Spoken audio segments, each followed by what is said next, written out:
En el nombre del Padre, del Hijo y del Espíritu Santo. Amén.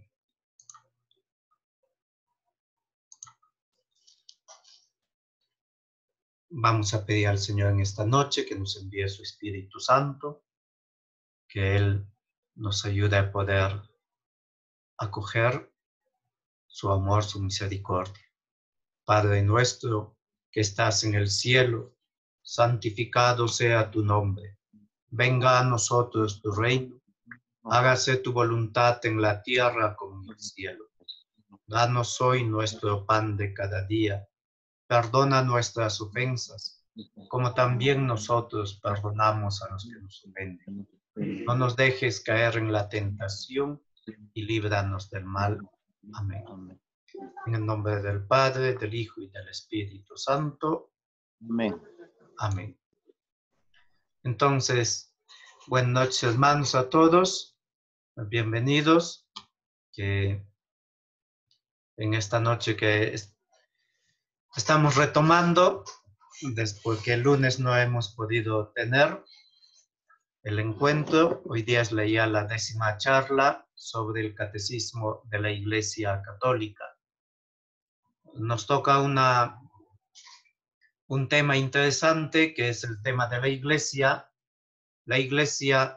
en el catecismo de la Iglesia Católica. Entonces, va a ser este nuestro tema.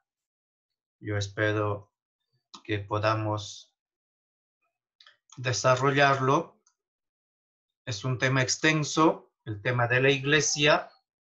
Solo vamos a dar unas pinceladas, ¿no?, de cómo nos lo transmite el catecismo.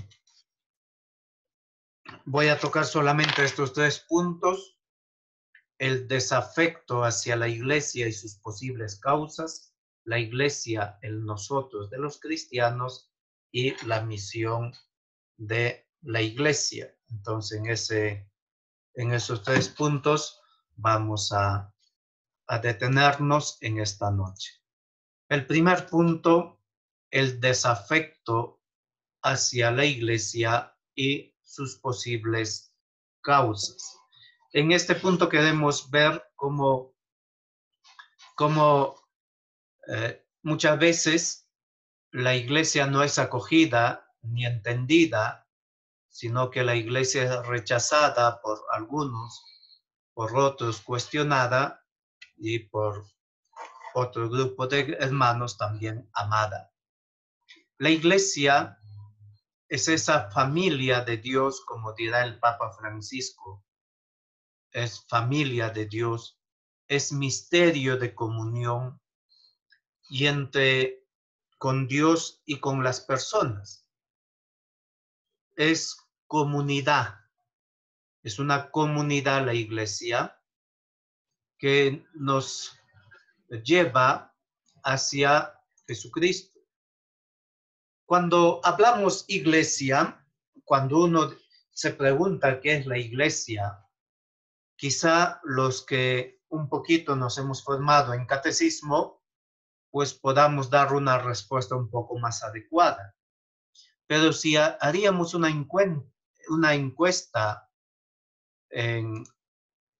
si haríamos una encuesta de participantes sobre qué es la Iglesia, pero a las personas que vienen a misa de vez en cuando o a las personas en la calle, seguramente nos dirán que la Iglesia es el Papa, que la Iglesia son los obispos, los sacerdotes, la Iglesia es el templo parroquial, o nos dirán, en su mayoría, nos dirán, si le preguntamos si la Iglesia es institución visible o es un misterio o ambas cosas, de hecho que todos nos van a decir que es una institución poderosa, de todo nos dirán. Podemos encontrar opiniones diversas, ¿no?, que nos van a hablar de la Iglesia. Algunas opiniones serán no siempre erróneas, pero serán insuficientes, ¿no? Por eso muchas veces también cuando escuchamos en la televisión, en la prensa.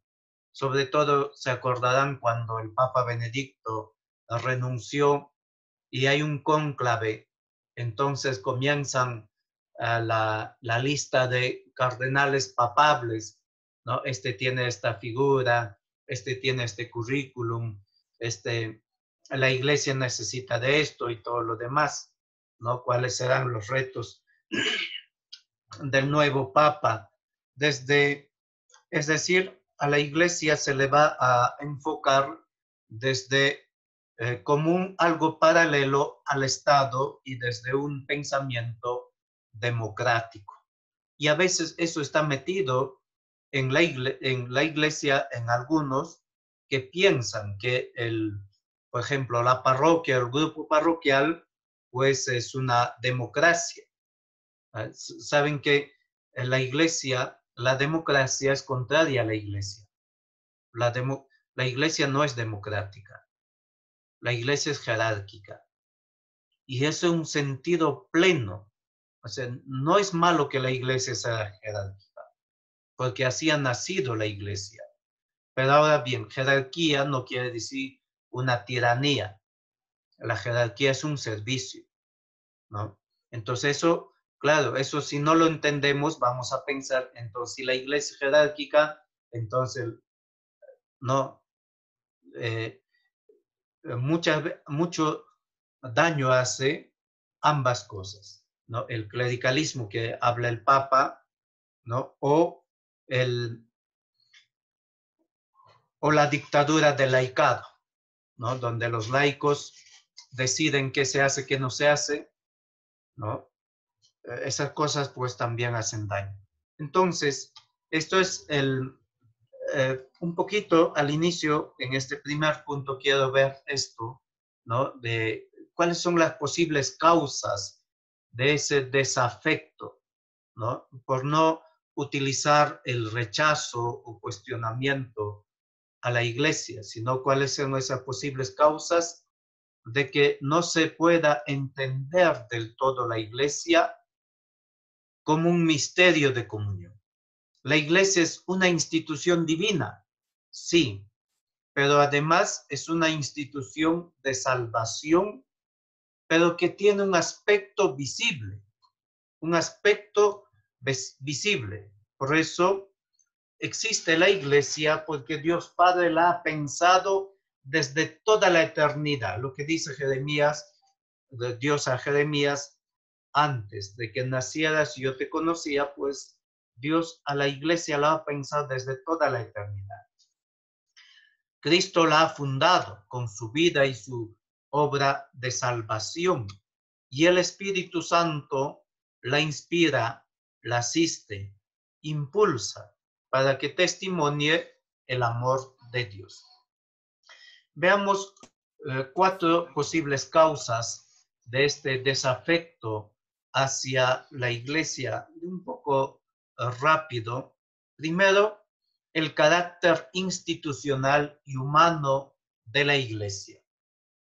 Este carácter institucional y humano de la iglesia muchas veces pues es causa de escándalo para algunos porque solamente se van a quedar en este aspecto humano, ¿no? Y no ver que dejando en sombra, perdón, hay un error ortográfico ahí, de tipeo, en sombra el misterio.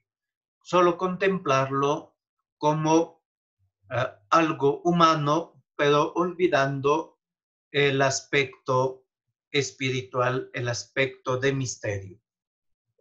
Por eso los papas, tanto Benedicto como el Papa Francisco, siempre ha reafirmado diciendo que la iglesia no es una ONG, no es una institución, tampoco es un club social ni un partido político.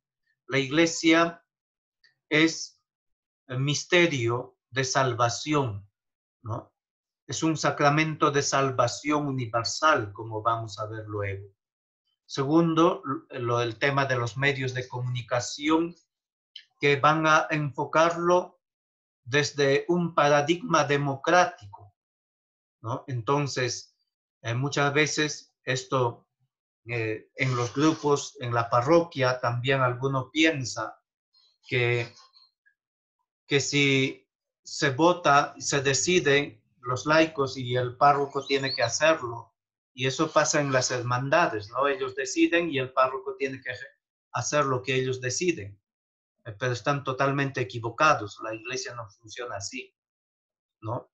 La iglesia no es una democracia ni un club social, ¿no? La iglesia tiene una cabeza que es Cristo y que el Papa y los obispos pues hacen presente a esa cabeza que es Cristo. Y los presbíteros participamos del ministerio del obispo, ¿no? Por eso es interesante, ¿no? Poder entender una relación mutua entre estos dos aspectos, lo humano y lo divino.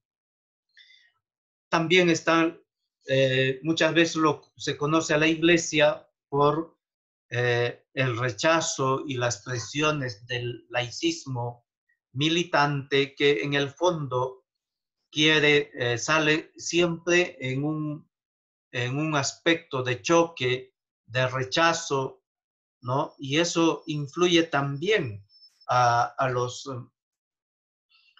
a algunos fieles, no siempre están en no solo en defensiva frente a los ministros o frente a los sacerdotes, sino siempre en constante rechazo, ¿no? Porque en el fondo, pues el laicismo, eh, que busca juntamente con el secularismo y todas otras causas, que busca que la cuestión religiosa se reduzca a, la, a una vida privada, a una cuestión en que la iglesia no tenga que decir nada, ¿no? Como en este caso, como en temas de ideología de género, en cuestiones morales, pues muchas veces incluso católicos opinan que la iglesia no debería decir nada en cuestiones del Estado. Sin embargo, si contemplamos un poco y nos detenemos con calma, pues la iglesia tiene mucho que decir. La iglesia tiene mucho que decir.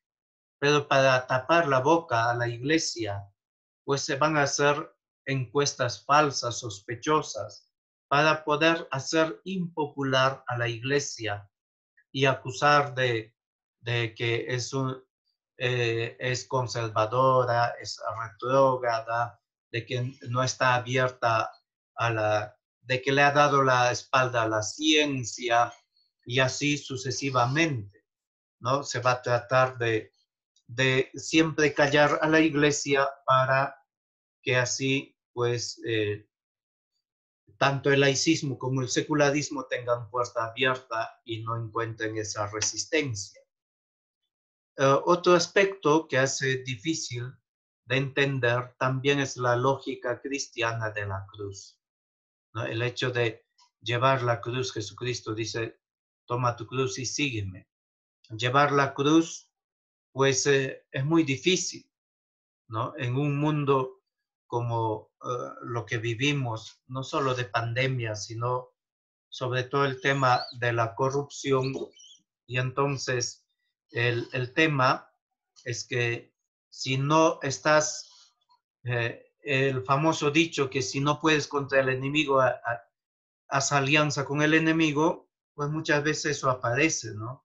Cuando uno quiere trabajar honestamente, cuando uno quiere lograr las cosas de éticamente, moralmente buenas.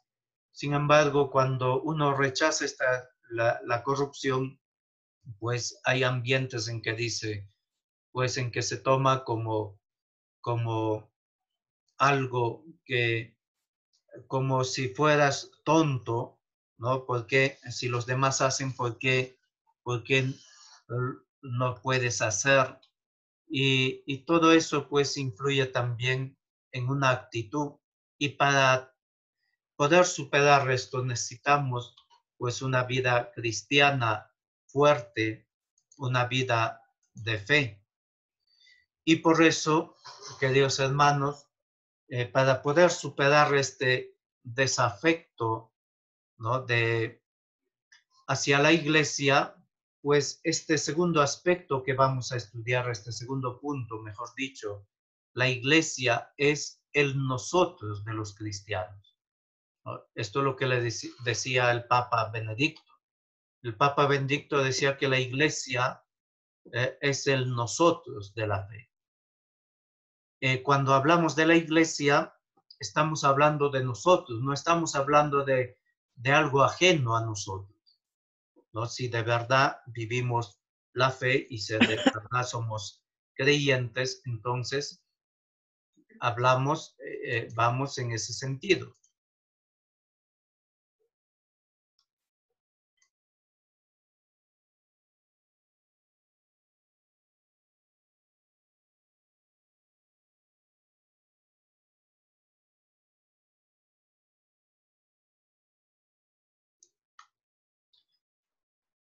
La iglesia es el ámbito, el hogar donde todos somos acogidos, decía el Papa Francisco, donde a todos nos espera el Señor con los brazos abiertos. Es donde esta familia grande, donde uno se encuentra en casa.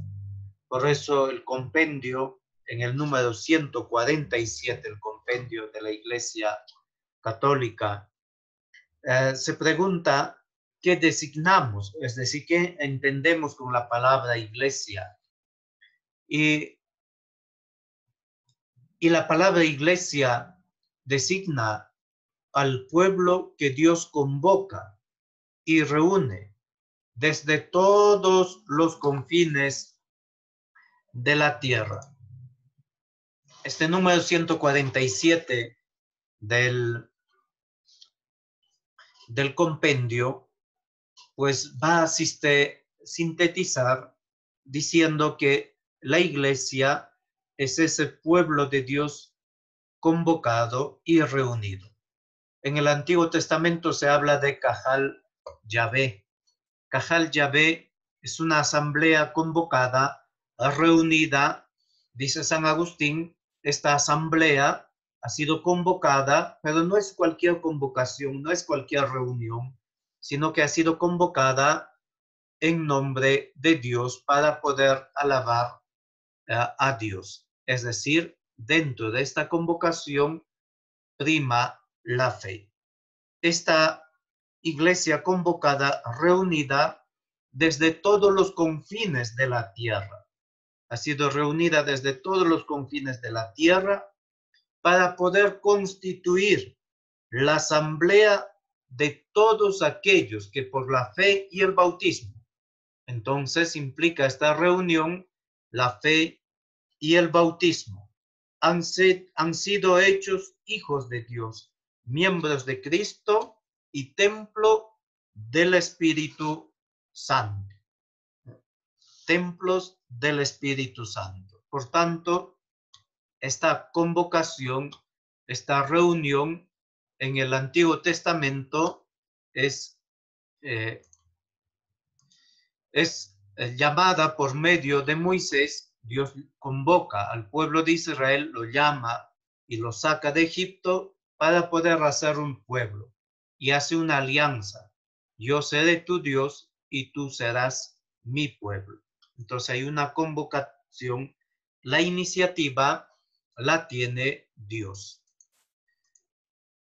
El catecismo de la Iglesia Católica, ¿no?, para poder hablar de la iglesia, se sitúa en la perspectiva del Vaticano II, ¿no? El Vaticano II ha sido un concilio ecuménico que se ha realizado de 1962 al 65 y que tenía como una pregunta central, ¿no? Iglesia, ¿qué dices de ti misma?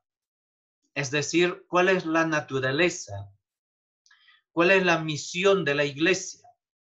Si la iglesia tiene algo que decir a este mundo que después de las dos guerras mundiales iba a pasos de gigante en la ciencia, en todos los aspectos sociales.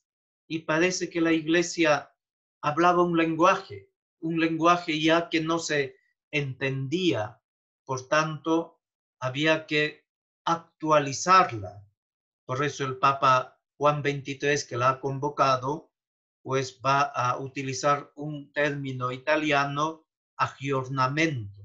Aggiornamento significa actualización, puesta al día de la doctrina de la iglesia, expresar, enseñar la misma verdad de siempre con un lenguaje nuevo, con un método nuevo que no quiere decir una renuncia hacia la escritura ni la tradición, sino al contrario, una vuelta a la escritura, una vuelta a la tradición. En el compendio número 149, dice el catecismo que la iglesia tiene su origen y realización en el designio eterno de Dios. En este designio eterno de Dios, pues la iglesia se ha realizado. El Concilio Vaticano II tiene 4 documentos importantísimos, como los 4 evangelios, ¿no? Como los 4 evangelios que nos van a hablar los 4 documentos de la iglesia. Lumen Gentium, es decir, sobre la iglesia. Este documento del Vaticano II es una constitución dogmática. Lumen Gentium significa literalmente la luz de las gentes. No es la iglesia luz de las gentes, es Jesucristo luz de las gentes, ¿no? Entonces inicia así, ¿ve? El texto, el concilio, el documento del concilio, pues inicia hablando del Jesucristo. Jesucristo, luz de las gentes, ¿no? Y no comienza hablando de la iglesia, sino de Jesucristo, el fundador de la iglesia. Por ser Cristo luz de las gentes, dice el Concilio Vaticano II, ¿no? En este documento, por ser Cristo luz de las gentes, este sagrado concilio, reunido bajo la inspiración del Espíritu Santo, desea vivamente iluminar a todos los hombres con su claridad, que resplandece sobre la faz de la iglesia, anunciando el evangelio a toda criatura. Entonces, Jesucristo, luz de las gentes, quiere iluminar a todos los hombres, pero que resplandece esta luz en el rostro de la iglesia, ¿no? En el rostro sobre la faz de la iglesia, dice el texto, ¿no? La faz, o está traducido literalmente del texto latino super faciem, ¿no? Esta quiere decir, facies significa rostro, la faz, ¿no? Entonces, sobre el rostro de la iglesia resplandece esta luz de Cristo. Primer documento. Y este documento, Lumen Gentium, va a hablar todo sobre la iglesia como pueblo de Dios, cuerpo de Cristo, templo del Espíritu Santo, y va a terminar hablando de la Virgen María, ¿no? Como el otro día veíamos, como Lumen Gentium, el capítulo 4, habla de la bienaventurada Virgen María. El segundo documento, Dei Verbum. Dei Verbum nos presenta a la iglesia en la escucha de la palabra de Dios. Dei Verbum habla sobre la divina revelación, ¿no? Es una constitución dogmática sobre la divina revelación. Dei Verbum significa la palabra de Dios. Verbum, verbo, de ahí viene, significa palabra en latín de Dios. Inicia este documento diciendo el concilio, el Santo Concilio, escuchando religiosamente la palabra de Dios y proclamándola confiadamente, hace suya la frase de San Juan, ¿no? Entonces, la iglesia en el concilio y la iglesia entera en todos los tiempos es como el, los discípulos sentados a los pies del maestro para escuchar la palabra, porque la palabra de Dios es un término y es un concepto más amplio que la Biblia, porque la Biblia es palabra de Dios puesta por escrita. Hay otra palabra de Dios que es de modo oral, que es la tradición viva de la iglesia. Cuando hablábamos de la revelación, les había explicado cómo la revelación, que es esta comunicación, autocomunicación de Dios a los hombres, pues nos ha llegado a nosotros por dos caminos. Es de esta única fuente que es Dios, ¿no? Y su palabra, esa es la comunicación, su palabra. Los apóstoles que han recibido, pues algunas han puesto por escrito y otros nos ha llegado por la tradición viva de la iglesia en la liturgia y por el testimonio de los padres de la iglesia.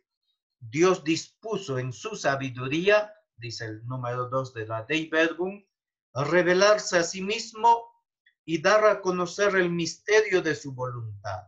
Por medio de Cristo, Verbo encarnado, hablar a los hombres como amigo. Entonces la iglesia está siempre a la escucha de la palabra de Dios. El tercer documento es el Sacrosanctum Concilium, que es sobre la renovación de la liturgia. Este documento, la Constitución sobre la Sagrada Liturgia. Este Sacrosanto Concilio se propone acrecentar de día en día entre los fieles la vida cristiana, adaptar mejor a las necesidades de nuestro tiempo las instituciones que están sujetas a cambio, proveer a la reforma y al fomento de la liturgia. Por tanto, el concilio lo que hizo es llevar a cabo una reforma litúrgica, es decir, esta reforma litúrgica no es quitar lo esencial, sino que a lo esencial pues se le había dado un añadido con el tiempo se había añadido muchas cosas, ¿no? Entonces el concilio lo que hace es quitar estas cosas añadidas. Por ejemplo, las tres Ave Marías, ¿no? Se rezaba antes, al final de la misa. Por ejemplo, rezar bendita sea tu pureza después de la comunión, ¿no? Yo les pregunto, ¿es parte de la misa o es un añadido? Un añadido devocional, ¿no? Parte de la misa no es parte de la misa. Es un añadido devocional, pero que algunos lo quieren hacer como obligatorio, que si no rezas, pues algo, eh, como que algo lo has hecho mal, algo te has saltado. Y no es así, no es así. O sea, rezar bendita sea tu pureza, la oración muy bonita, a mí me encanta, pero no es parte de la misa, ¿no? No es parte de la misa. Y así sucesivamente. No se había añadido un montón de cosas, y solamente les estoy poniendo el tema del o rezar pues bendita sea tu pureza o alma de Cristo después de la comunión, lo que sea. Todos son oraciones devocionales que ayudan a vivir, pero no son parte de la misa ni son obligatorias. Si un sacerdote no lo dice, pues no lo dice. No comete un pecado, ¿no? Entonces, Además, o sea, no debería decirlo.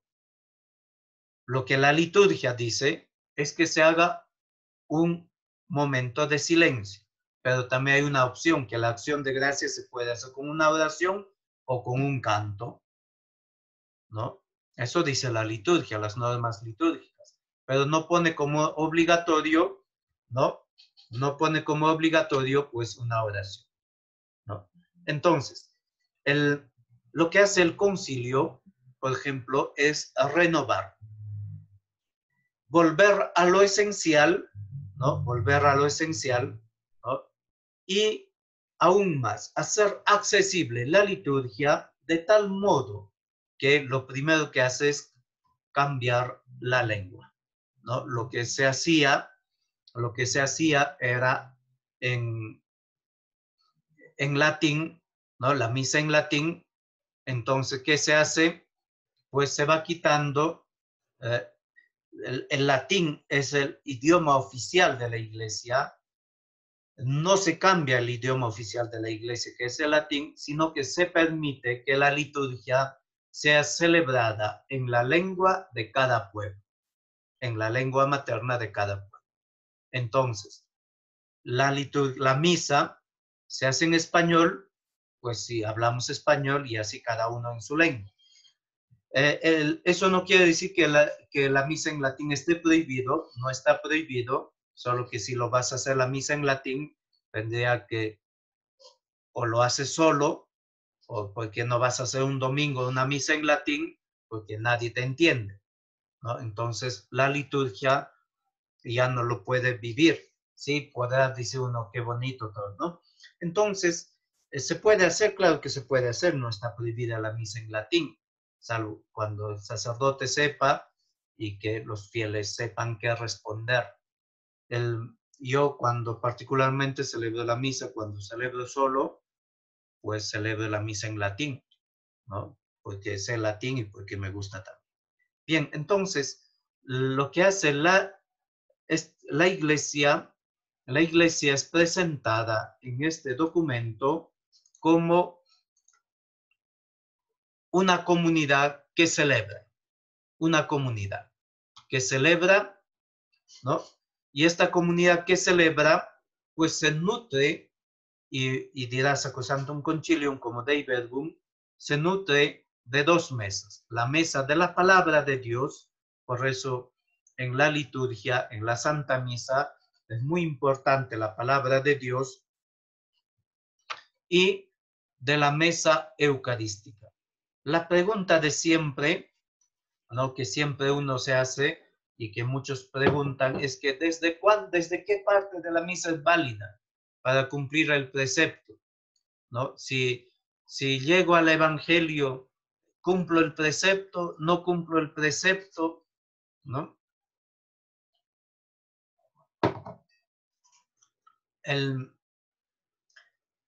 Esa pregunta es un poco para poder ver el minimalismo, ¿no? Siempre la gente minimalista siempre está diciendo, a ver, ¿hasta dónde? Sin embargo, la iglesia, Jesucristo, el Evangelio no es minimalista, es maximalista, va a lo máximo, al todo. Jesucristo no pide mucho, no exige mucho. Algunos dicen, es que el Evangelio exige mucho. No exige mucho. Lo que pasa es que Jesucristo exige todo, lo pide todo. Eso es distinto a que exija mucho, a que pida todo. Entonces,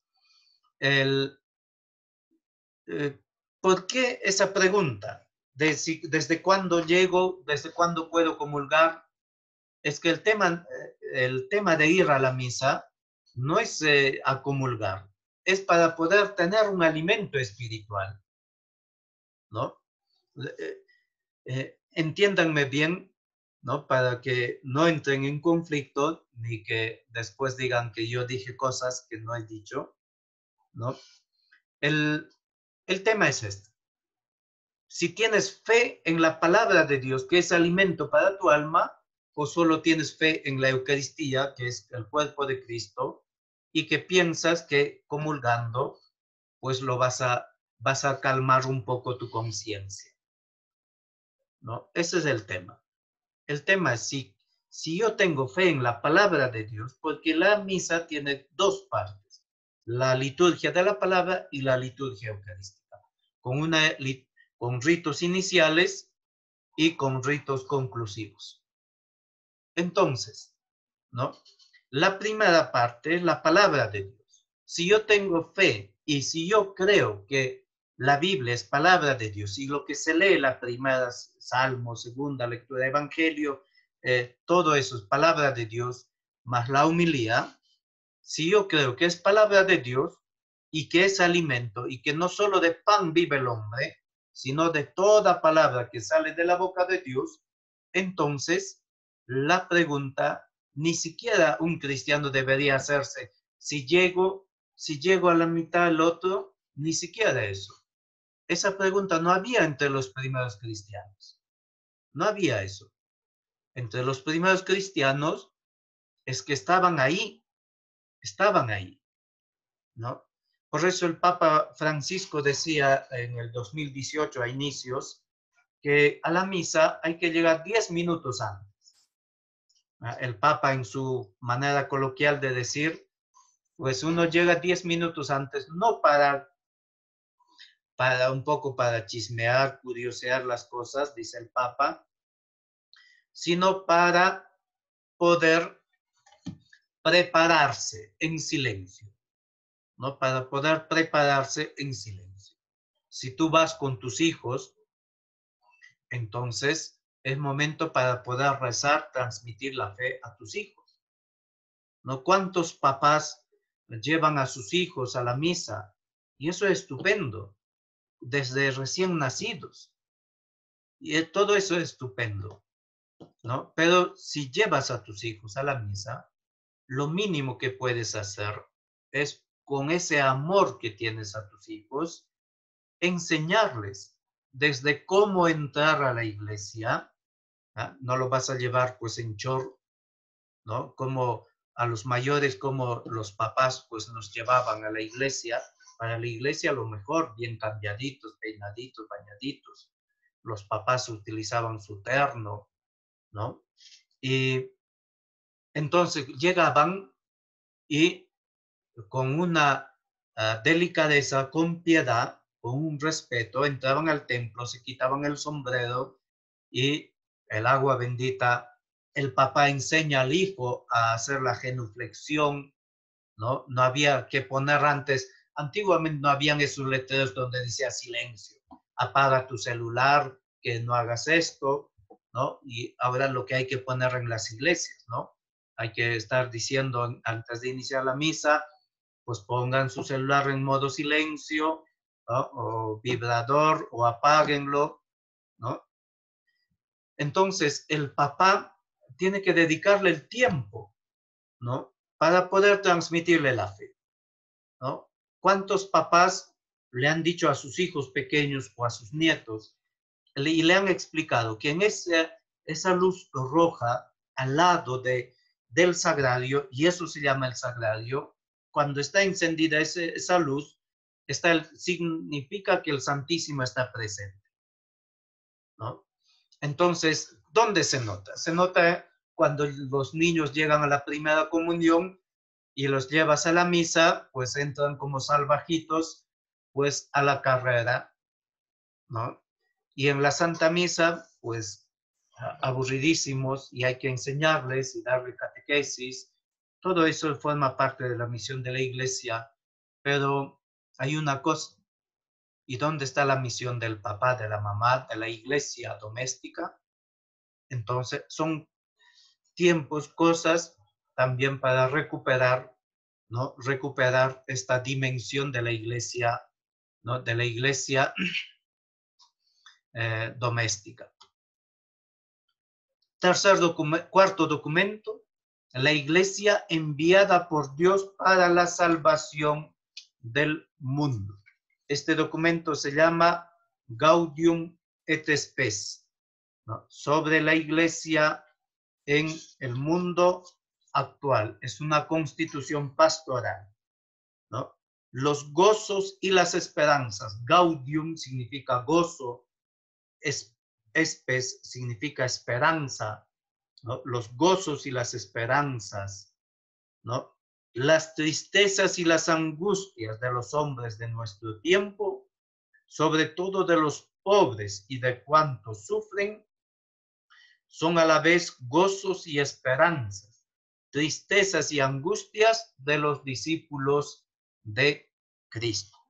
Por tanto, ¿no? Por tanto, este documento presenta a la iglesia en esa apertura, ¿no? Los tres documentos nos han hablado de la naturaleza de la iglesia, que escucha, la iglesia que escucha la palabra de Dios, la iglesia que celebra la liturgia, los sacramentos, y ahora este cuarto documento presenta a la iglesia en su relación con el mundo actual, ¿no? En esa relación, en esa salida. No presenta a la iglesia encerrada en sí misma, sino hay una relación. Y en este documento, por ejemplo, se va a hablar del tema del ateísmo. Entonces, en este contexto es lo que el catecismo de la Iglesia Católica pues ha tomado.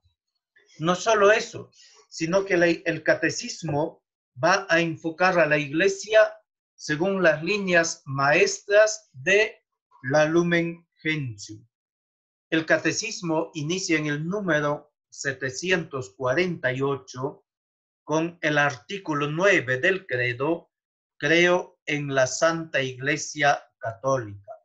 Credo Ecclesiam se titula, se dice en latín credo ecclesiam, es decir, creo a la iglesia, creo en la iglesia, creo en Dios Padre, explica el cardenal Ratzinger y después Benedicto, creo en Dios que habita en la iglesia, ¿no? Ese creo, la iglesia, como decía San Hipólito de Roma, indica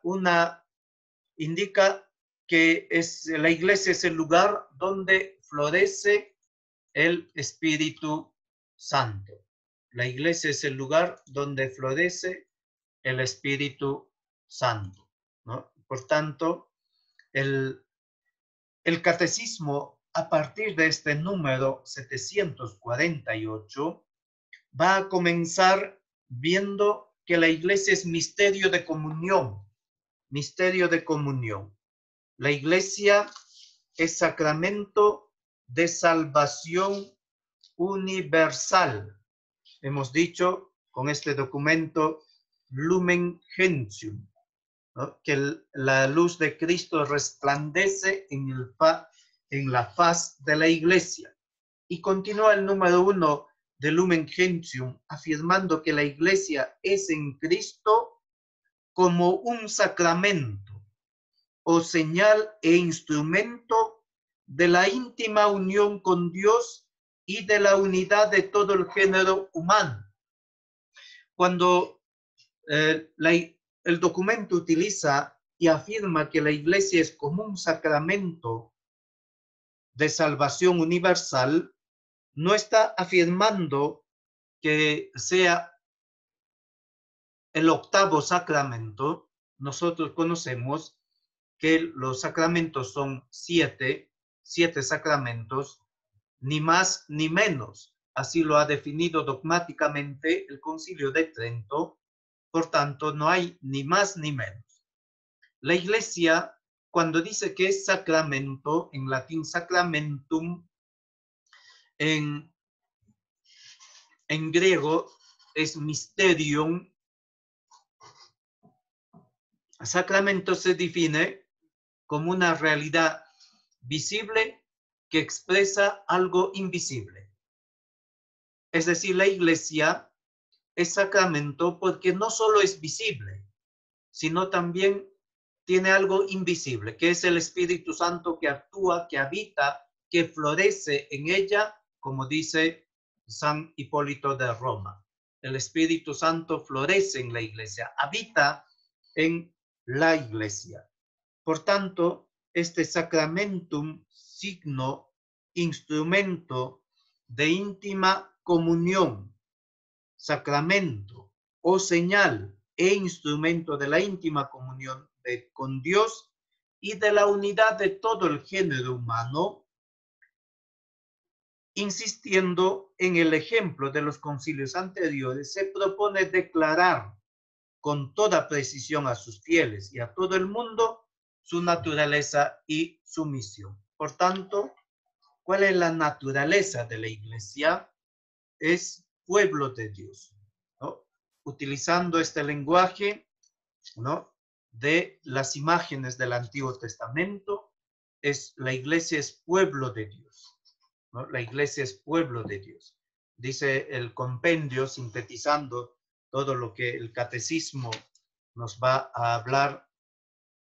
El catecismo va a hablar acerca de la Iglesia como pueblo de Dios.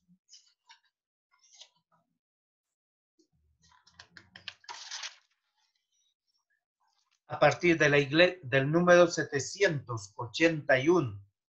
El compendio en el número 149, perdón, en el 148, afirma que la escritura habla con diversas imágenes, ¿no? En el Antiguo Testamento, imágenes ligadas al pueblo de Dios, ¿no? El pueblo de Dios, es decir, el Israel que es pueblo de Dios. Por eso a la Iglesia también se le llama el nuevo pueblo de Dios. Este término pueblo, ¿no? No es un término peyorativo, sino es dentro de este pueblo de Dios estamos todos, todos. He puesto esta relación circular porque la Iglesia, hasta antes del Vaticano II, se diseñaba, se veía como una pirámide, donde arriba estaba el Papa, ¿no? Equiparado al príncipe, al emperador. Después estaban los obispos, los nobles, equiparado, y de ahí los sacerdotes consagrados y el laico abajo, que era el pueblo o el súbdito. Entonces, de ese modo piramidal, pues había una jerarquía. En cambio, el Vaticano II no utiliza esa imagen piramidal de a la cabeza está el Papa, sino al utilizar el término pueblo, utiliza una imagen circular, donde en este pueblo de Dios somos todos, ¿no? Somos todos, es decir, el Papa, todos los bautizados somos pueblo de Dios, de tal modo que ciertamente el sacerdote, el obispo, el Papa, cuando celebra la Eucaristía, lo hace en persona de Cristo cabeza por el ministerio para poder presidir a este pueblo de Dios, que lo preside como cabeza, pero no como algo ajeno, porque San Agustín va a hablar del Cristo total, la cabeza unida al cuerpo y el cuerpo unida a su cabeza de modo inseparable, ¿no? De tal modo así hace presente a este pueblo. La segunda imagen es el cuerpo de Cristo, ya tomado del Nuevo Testamento, no solo como cuerpo, sino como cabeza de este pueblo de Dios que es Jesucristo. En la Biblia encontramos imágenes de la Iglesia, de la vida pastoril como redil, ¿no? Como redil en Juan 10, el buen pastor conoce a sus ovejas y las saca y las guarda, y la grey, ¿no? Las ovejas, agrícola, el campo, el olivo, la viña, ¿no? Ya desde el Antiguo Testamento. En el Nuevo Testamento también Jesús contará la parábola de los viñadores homicidas. Entonces la viña es la iglesia. De imagen de la construcción como morada, piedra, templo del Espíritu Santo. Imágenes familiares como esposa, madre, familia. Entonces, con estas imágenes, y de hecho la iglesia como pueblo de Dios, como cuerpo de Cristo, como templo del Espíritu Santo, son imágenes queridas al Lumen Gentium, y que el catecismo, pues desde el número 781, va a utilizar hablando de estas imágenes. Después de hablar de la iglesia como pueblo de Dios, cuerpo de Cristo, templo del Espíritu Santo, el catecismo en el número 811 comienza hablando de las notas de la iglesia. Las notas de la iglesia, una santa católica y apostólica.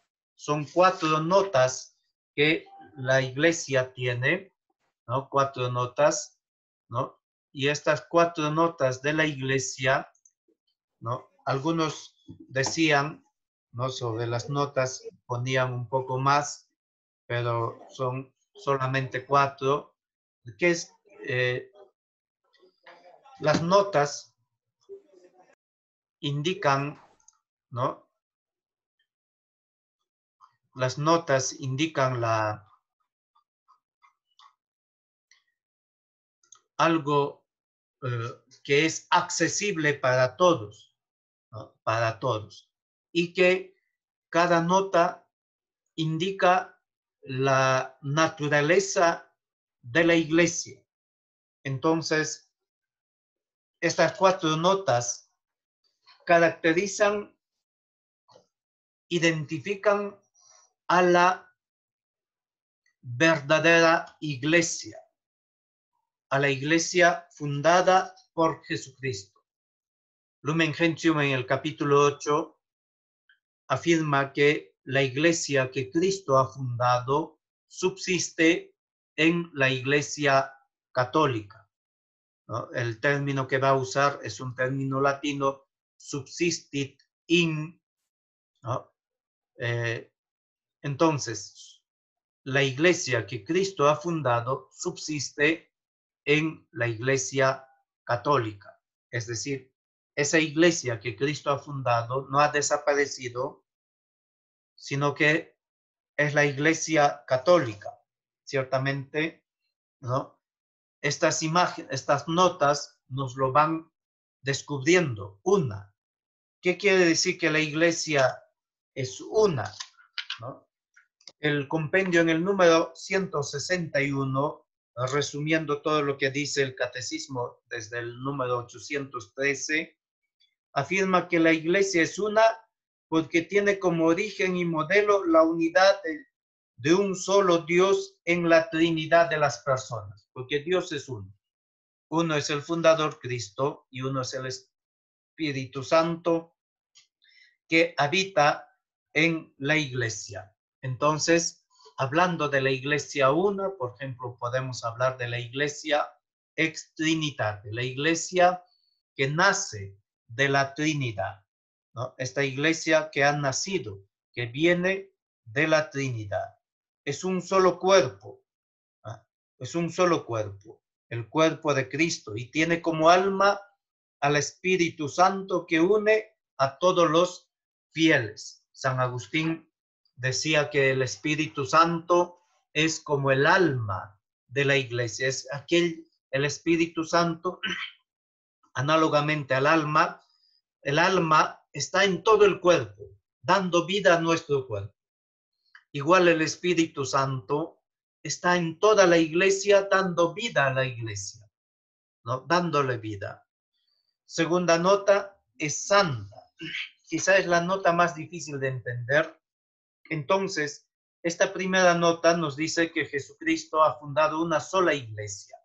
Esta iglesia, una, pues después vamos a ver en la apostólica cómo Cristo la ha fundado en la persona de los apóstoles.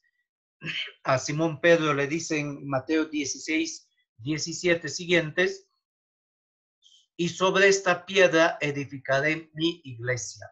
Et super an Petram edificabo ecclesiam meam, dice Jesús a Pedro. La nota santa, ¿qué quiere decir?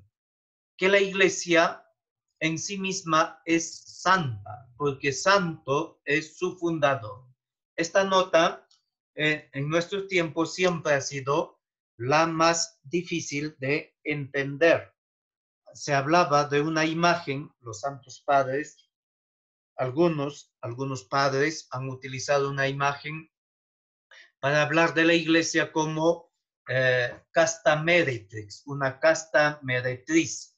Sin embargo, esa imagen no dice realmente lo que es la iglesia. La iglesia es santa.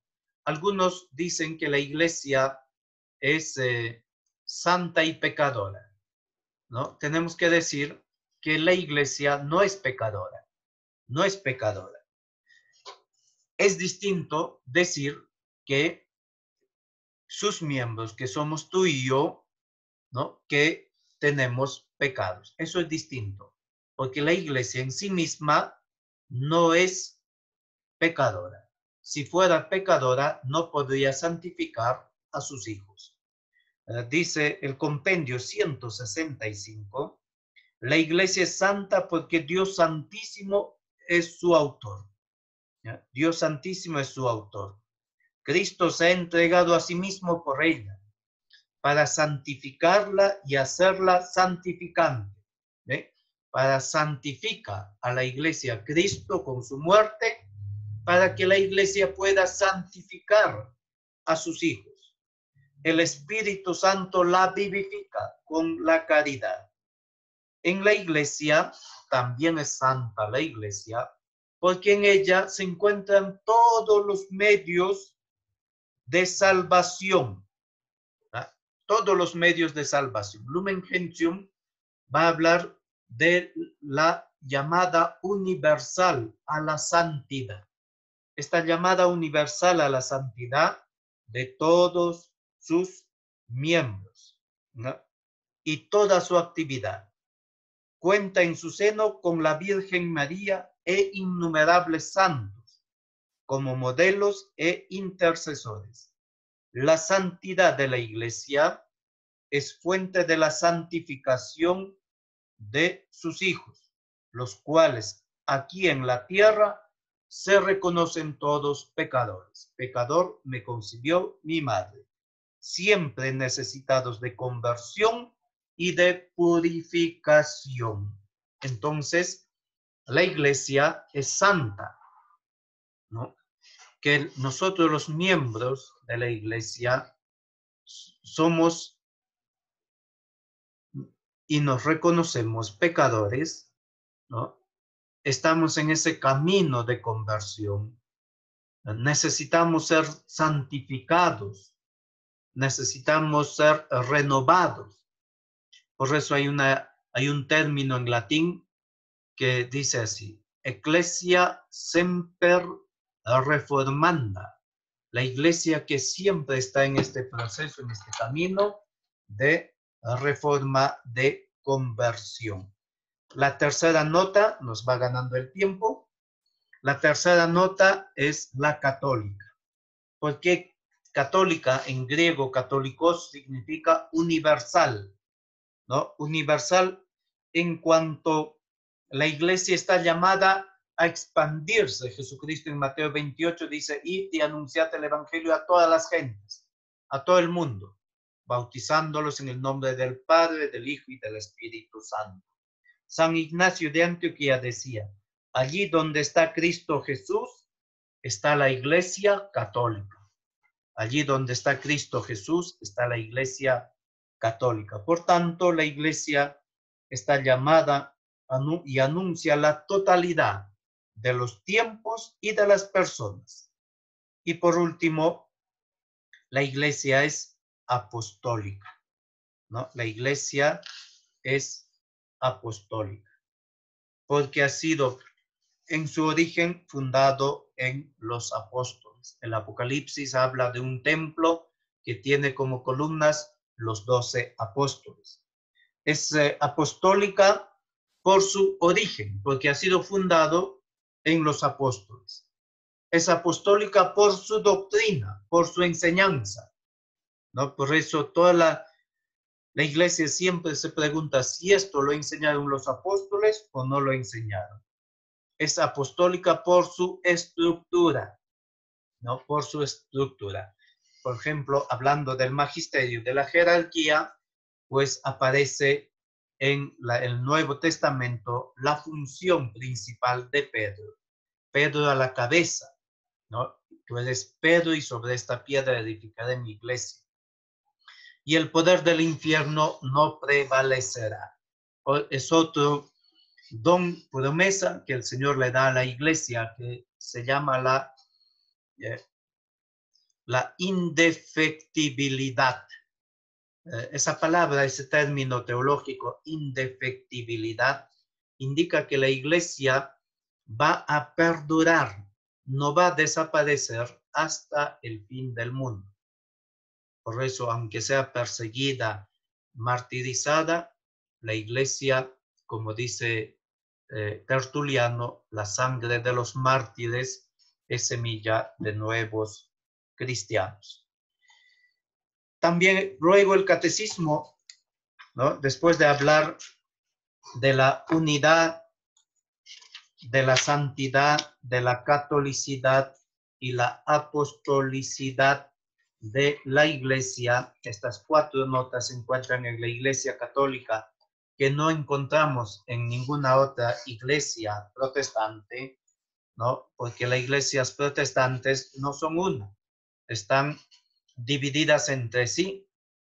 La santidad, la catolicidad y la apostolicidad tampoco se hacen presentes. El Lumen Gentium dice que esto no quiere decir que en otras iglesias y denominaciones religiosas que tienen fe en Jesucristo, ¿no? se encuentran algunas verdades, algunas expresiones de verdad, ¿no? Es decir, no es que todo esté mal, hay algunas cosas que mantienen como el bautismo y la escritura.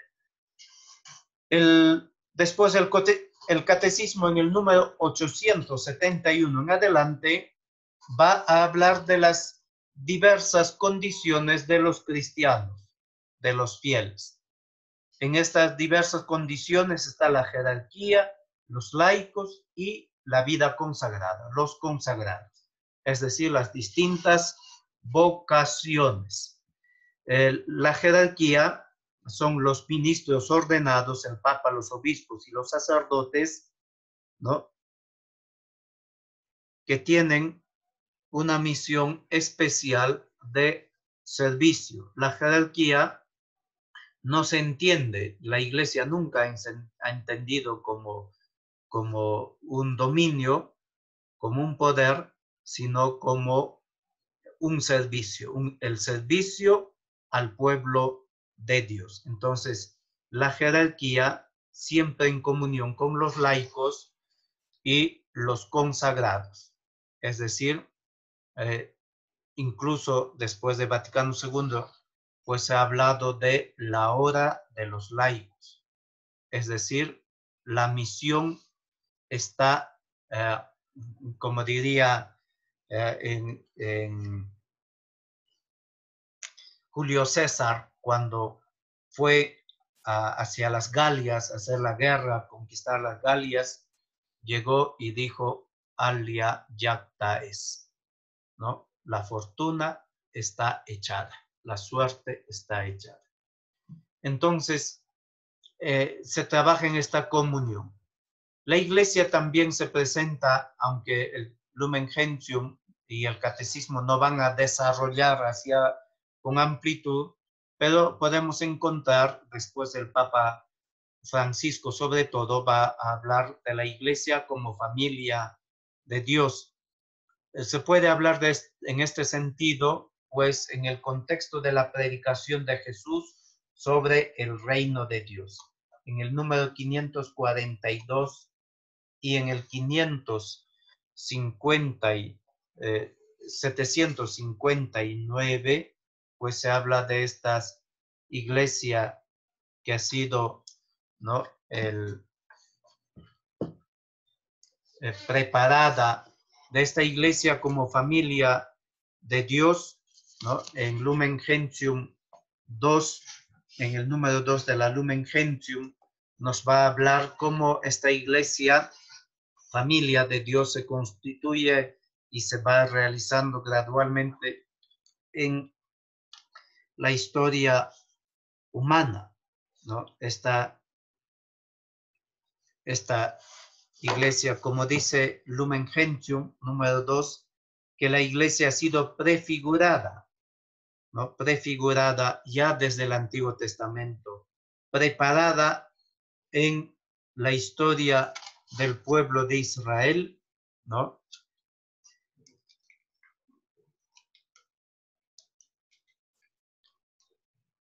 Constituida en los últimos tiempos, manifestada por la efusión del Espíritu Santo, y se perfeccionará gloriosamente al fin de los tiempos. Ese número de 2 de Lumen Gentium, que el Catecismo número 759 cita, pues inicia desde esa iglesia pensada desde la eternidad por Dios, que hace un recorrido hasta llegar a la vida eterna en su consumación escatológica. Por último, antes de terminar, todavía más rápido, quiero hablar de la misión de la iglesia. Al ser, es decir, la iglesia es misionera por naturaleza. Papa Francisco tiene esta expresión que la iglesia nació en salida. Desde su nacimiento la iglesia nació en salida, es decir, no como autorreferencial, como expresa Papa Francisco, sino siempre en salida. El compendio 144 sintetiza lo que dice el Catecismo, que la misión de Cristo y del Espíritu Santo se convierte en la misión de la Iglesia. Es enviada para anunciar y difundir este misterio de la comunión trinitaria. Por tanto, cada cristiano participa en la edificación de la iglesia. Y al participar en la edificación de la iglesia, participa también en la misión de la iglesia según su propia vocación, ¿no? Eso es importante, es cada uno según su propia vocación. El objetivo de la misión, ¿cuál es? Es anunciar e instaurar el reino de Dios. No es ganar prosélitos, ¿no? No es ganar prosélitos, sino es instaurar el reino de Dios. Tercero, la vida cristiana misma es misión. No es un trabajo, es un modo de ser, ¿no? Y eso es importante. El Papa Francisco decía a los catequistas que la catequesis no es un trabajo, ¿no? Y explicaba el Papa diciendo, algunos dicen que yo trabajo como catequista, pero el trabajo tiene un horario. En cambio, ser catequista es un modo de ser, que no tiene un horario, sino es siempre, es un estilo de vida, porque no solo eres catequista o no solo eres cristiano cuando vas a misa, ¿no? De una relación privada de tu vida cristiana con Dios, sino que siempre, donde vayas, eres cristiano, eres bautizado. Entonces, la vida del catequista o del sacerdote de todos, pues siempre es en función a eso, es un modo de ser. Y en la misión de la iglesia se distinguen dos. Ad extra, la misión hacia afuera de la iglesia, en esa diálogo, reunión, conversación con los no creyentes, y ad intra, es decir, la pastoral hacia adentro, ¿no? Como es la misión que estamos viendo ahora en esta formación. Pero para la misión es importante la formación, poder formarnos nosotros para dar razón de nuestra fe. Por tanto, quiero terminar diciendo que la iglesia es nuestra madre. La iglesia es madre que acoge, que aunque nos apartemos, siempre nos estará esperando con los brazos abiertos. Y como madre también la iglesia nos corrige, como madre nos guía, nos lleva de la mano hacia dónde, hacia el encuentro con Jesucristo, su fundador. Muchas gracias.